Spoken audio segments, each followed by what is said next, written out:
In this video, I will show you how to fix Snapchat filters not working. So first of all, open up your iPhone's App Store.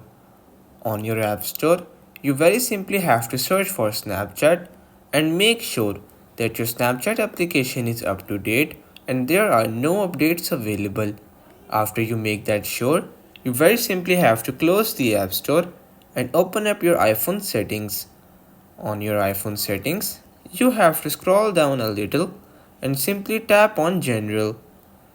In your General, you will see an option that says iPhone storage, so you very simply have to tap on that. Now on your iPhone storage, you have to scroll down and search for Snapchat. Once you locate it, you very simply have to open it.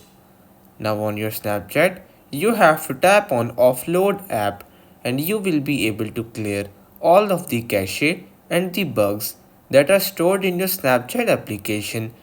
Doing this will easily fix any issues regarding filters of Snapchat. So everyone, that's pretty much all for today's video. Consider subscribing to our channel for more informative videos in the future. Until then, stay safe.